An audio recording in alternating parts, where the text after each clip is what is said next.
Halo, Assalamualaikum warahmatullahi wabarakatuh. Selamat bertemu dengan saya. Perkenalkan, nama saya Indrik Handria Jadi. Kali ini saya akan mempresentasikan materi yang terkait dengan mata kuliah psikologi sosial, yaitu self atau diri. Kenapa materi ini sangat penting untuk kita pelajari? Karena materi ini menjelaskan tentang seperti apa kita mengenali diri kita sendiri.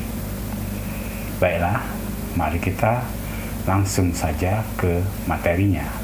Konsep diri atau self.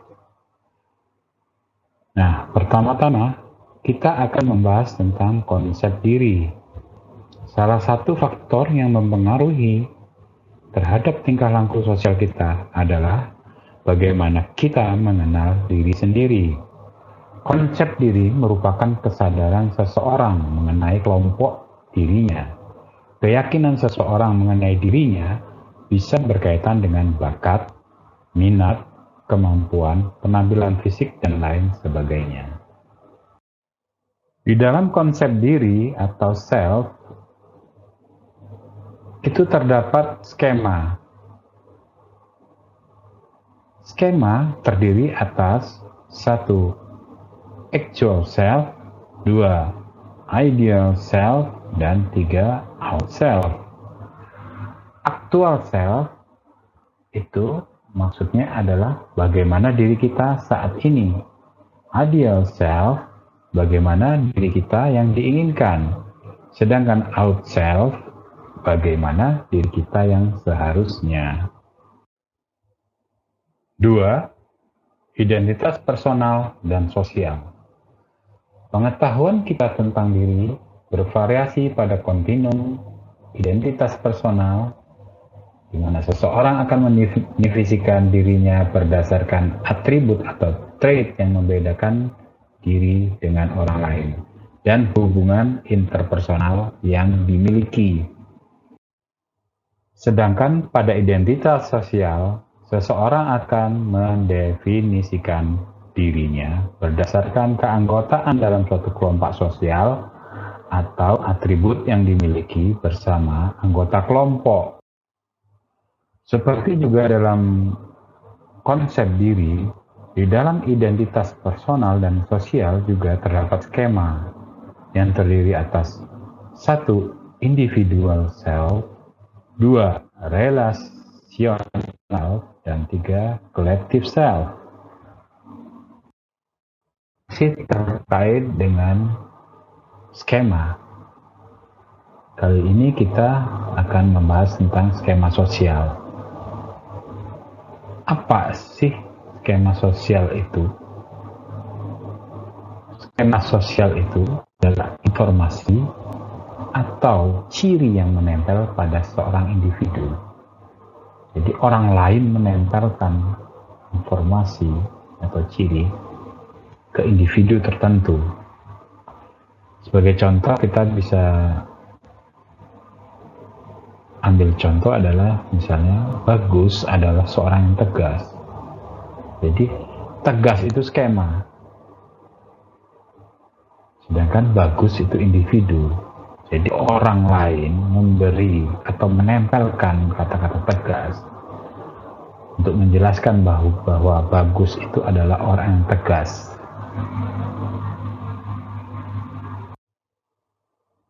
Kemudian kita lanjutkan dengan apa itu self skema atau skema diri. Skema diri itu adalah informasi atau ciri yang kita yakini menempel pada diri kita sendiri. Jadi kalau di dalam sosial skema itu orang lain menempelkan informasi itu pada orang tertentu. Kalau self skema ini diri kita sendiri yang menempelkan informasi itu ke dalam diri kita sendiri. Contohnya, aku percaya bahwa aku orang yang pandai bergaul. Jadi aku percaya bahwa aku orang yang pandai bergaul. Orang yang pandai bergaul itu scam. Jadi dirinya sendiri, menempelkan informasi. Jadi dirinya sendiri itu sebagai individu itu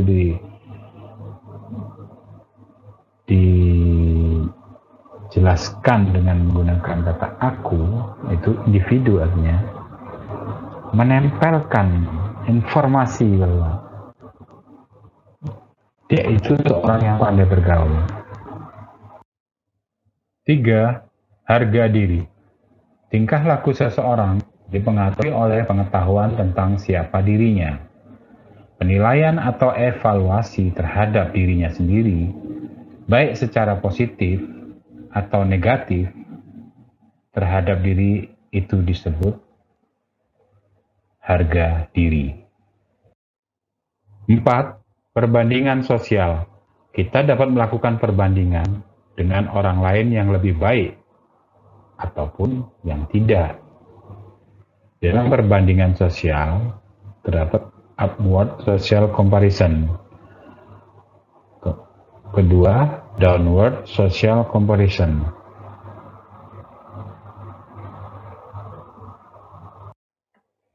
Presentasi diri. Strategi presentasi diri yaitu diantaranya adalah ingratiation. Yang dimaksud dengan ingratiation itu bertujuan agar disukai. Kita menampilkan diri sebagai orang yang ingin membuat orang lain senang.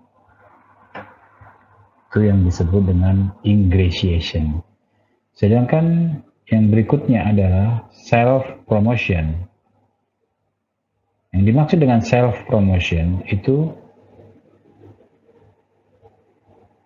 bertujuan agar dianggap kompeten, kita menampilkan diri sebagai orang yang memiliki kekuatan baik dalam hal kemampuan atau terkait pribadi. Selanjutnya, intimidation. Intimidation ini dengan tujuan agar seseorang itu ditakuti. Jadi kita menampilkan diri sebagai orang yang berbahaya.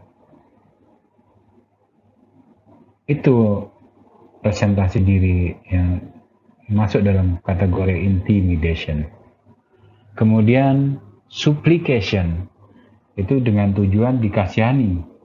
Kita menampilkan diri ini sebagai orang yang lemah dan begitu tergantung dengan orang lain. Yang berikutnya adalah exemplification, dengan tujuan agar orang itu dianggap memiliki integritas moral yang tinggi. Jadi kita menampilkan diri sebagai orang yang rela berkorban untuk orang lain. Berikutnya adalah self-verification perspective. Itu sebuah usaha untuk membuat orang lain setuju dengan skema kita. Berikutnya, self-deprecating. Itu sebuah usaha untuk membuat orang lain suka terhadap kita.